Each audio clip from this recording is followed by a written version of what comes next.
Watch dog है, corporate media, गोदी media, उसने मीडिया की बिल्कुल डेफिनेशन ही बदल कर रख दी। पोस्ट ट्रुथ पॉलिटिक्स क्या है इसको देखना है तो हिंदुस्तान को देख, जहां बहुत आसानी से फेक न्यूज पर लोग यकीन करने लगते हैं, उसको हकीकत बना दिया जाता है, सच्चाई बहुत आसानी से दबा दी जाती है, समाज के बड़े तबके मेजोरिटी उसको अनरिप्रेजेंटेड रखा जाता है। तो मैं समझता हूं कि ये सारी सिचुएशन कोई नॉर्मल सिचुएशन नहीं है और ये हमारे मुल्क के लिए बहुत बड़ा खतरा है। दुनिया की सबसे बड़ी जमहूरियत हम अपने आप को कहते हैं, दुनिया की सबसे बड़ी डेमोक्रेसी हम अपने आप को कहते हैं, और मीडिया फ्रीडम इंडेक्स के एतबार से अगर हम ऐसे मुल्कों से भी पीछे रह जाएं, डिक्टेटरशिप वाले मुल्कों से भी पीछे रह जाएं, तो इससे बड़ी शर्म की बात और क्या हो सकती है। लेकिन जितना आज हो रहा है मैं समझता हूं कि ऐसा कभी भी नहीं हुआ है। ये कोई नॉर्मल सिचुएशन नहीं है, ये बिल्कुल एबनॉर्मल सिचुएशन है। बनना है, वॉच डॉग है, निगरानी करना है, comforting the afflicted and afflicting the comfortable, कि जो लोग परेशान हाल हैं उनको सुकून फराहम करना ये मीडिया का काम है, और जो पावरफुल लोग सुकून में हैं उनके लिए परेशानी का जरिया बनना ये भी मीडिया का काम है। तो ये सारे रूल्स हमको पढ़ाए जाते हैं जर्नलिज्म में, मीडिया में, और यही असल रोल है मीडिया का। लेकिन आप देख रहे हैं कि इस वक्त हमारे मुल्क में सिचुएशन बिल्कुल मुख्तलिफ है, और जैसे आपने कहा कारपोरेट मीडिया, गोदी मीडिया, उसने मीडिया की बिल्कुल डेफिनेशन ही बदल कर रख दी। ये बात सही है खालिद साहब की कि हर जमाने में होता रहा है कि सवाल पूछने वालों को सजा दी गई, उनका पीछा किया गया, उनके लिए मुश्किलात खड़ी की गई। हमारे मुल्क में भी हमेशा होता रहा है, लेकिन जितना आज हो रहा है मैं समझता हूं कि ऐसा कभी भी नहीं हुआ है। ना हमारे मुल्क की तारीख में हुआ है और ना दुनिया की किसी सिविलाइज कंट्री के तारीख में हुआ है। यह कोई नॉर्मल सिचुएशन नहीं है, यह बिल्कुल एबनॉर्मल सिचुएशन है, यह हमको मानना पड़ेगा।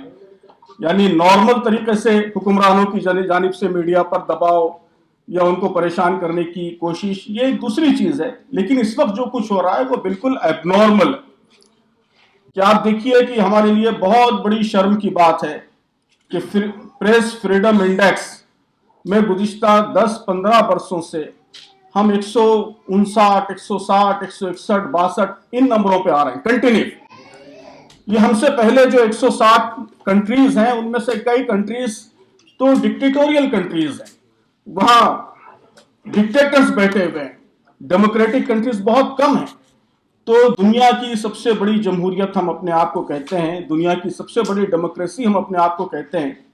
और मीडिया फ्रीडम इंडेक्स के एतबार से अगर हम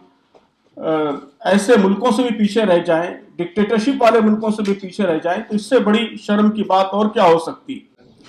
post truth journalism, post truth media, उसकी एक केस स्टडी के तौर पर हमारे मुल्क की लोग स्टडी कर रहे हैं, समझ रहे हैं कि पोस्ट ट्रुथ फेनोमेनन क्या है, पोस्ट ट्रुथ पॉलिटिक्स क्या है इसको देखना है तो हिंदुस्तान को देखो, जहां बहुत आसानी से फेक न्यूज पर लोग यकीन करने लगते हैं, उसको हकीकत बना दिया जाता है, सच्चाई बहुत आसानी से दबा दी जाती है, लोगों की आवाज बहुत आसानी से दबा दी जाती है,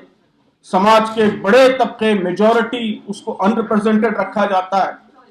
तो मैं समझता हूं कि ये सारी सिचुएशन कोई नॉर्मल सिचुएशन नहीं है और ये हमारे मुल्क के लिए बहुत बड़ा खतरा है। तो ऐसे में मिल्लत टाइम्स जैसे इदारे, ये मैं समझता हूं कि ये उम्मीद की किरण है, और इनके लिए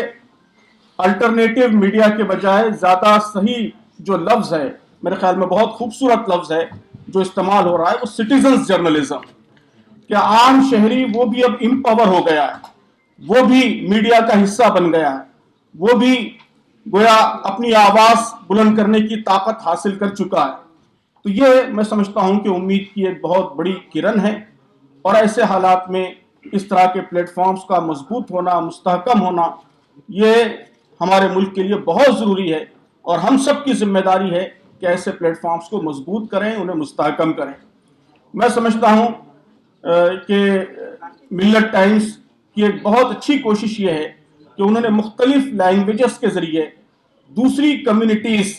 से भी बात करने का काम शुरू किया है। मैं हमेशा ये बात कहता हूं कि हिंदुस्तान के मुसलमानों को दोनों तरह के कम्युनिकेशन की जरूरत है। एक है इंट्रा कम्युनिटी कम्युनिकेशन, कि मुसलमानों में आपस में कम्युनिकेशन हो, उनको सही रास्ता दिखाया जाए, उनको हौसला दिलाया जाए, उनको हिम्मत दिलाई जाए, मौजूदा हालात में कैसे जिंदा रहें, कैसे काम करें, कैसे आगे बढ़ें, इसका रास्ता दिखाया जाए। ये मैं इसे इंट्रा कम्युनिटी कम्युनिकेशन कहता हूं। लेकिन इसके साथ साथ बहुत ज्यादा जरूरी ये भी है कि इंटर कम्युनिटी कम्युनिकेशन, यानी हमारी बात इस मुल्क के दूसरी कम्युनिटीज को भी सुनाई जाए, वो भी हमारे दर्द को समझें, वो भी हमारी आवाज को समझें, हमारे मशवरे उन तक पहुंचें, और मुख्तलिफ कम्युनिटीज के दरमियान डायलॉग का, डिस्कशन का भी मीडिया एक प्लेटफॉर्म बने। तो मिल्लत टाइम्स ने, मैं समझता हूं कि ये बहुत अच्छी कोशिश की है कि दोनों तरह के कम्युनिकेशंस के दरमियान उन्होंने बैलेंस पैदा किया है। उनका उर्दू प्लेटफॉर्म या इंट्रा कम्युनिटी कम्युनिकेशन का जरिया है, तो हिंदी, इंग्लिश, बंगाली,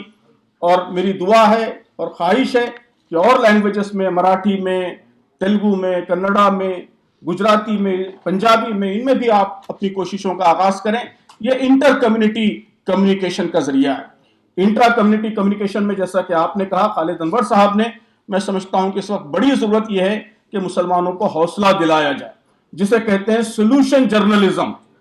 कि सिर्फ हम ये ना बताएं कि मॉब लिंचिंग हो रही है, सिर्फ ये ना बताएं कि ये हादसात हो रहे हैं, तुम्हारे ऊपर जुल्म हो रहा है, बल्कि ये भी बताएं कि जुल्म से लड़ने का तरीका क्या है, इन मसाइल का सोल्यूशन क्या है, इसका हल क्या है। तो यहां सोल्यूशन जर्नलिज्म की जरूरत है, जबकि इंटर कम्युनिटी कम्युनिकेशन में मसाइल को पहुंचाने की, हकीकत को लोगों के सामने लाने की, सच्चाई को लोगों के सामने लाने की जरूरत है। तो मैं अपनी नेक ख्वाहिशात का इजहार करता हूं और दुआ करता हूं कि इस वक्त जो जिम्मेदारियां मीडिया पर, जर्नलिस्टों पर आयद होती हैं, मिल्लत टाइम्स का एक प्लेटफॉर्म उन जिम्मेदारियों की अदायगी का जरिया बने, और भी इस तरह के बेशुमार प्लेटफॉर्म्स के लिए वो इंस्पिरेशन का और रास्ता दिखाने का काम करें। बहुत शुक्रिया। नेशनल दस्तक की आपसे गुजारिश है कि अगर इसको बचाना चाहते हैं तो नेशनल दस्तक को सब्सक्राइब करने के लिए रेड कलर के सब्सक्राइब बटन को दबाएं, फिर बेल आइकन की घंटी दबाएं। नेशनल दस्तक को बचाने के लिए बहुत जरूरी है कि हर खबर को शेयर करें, लाइक करें, कमेंट जरूर करें।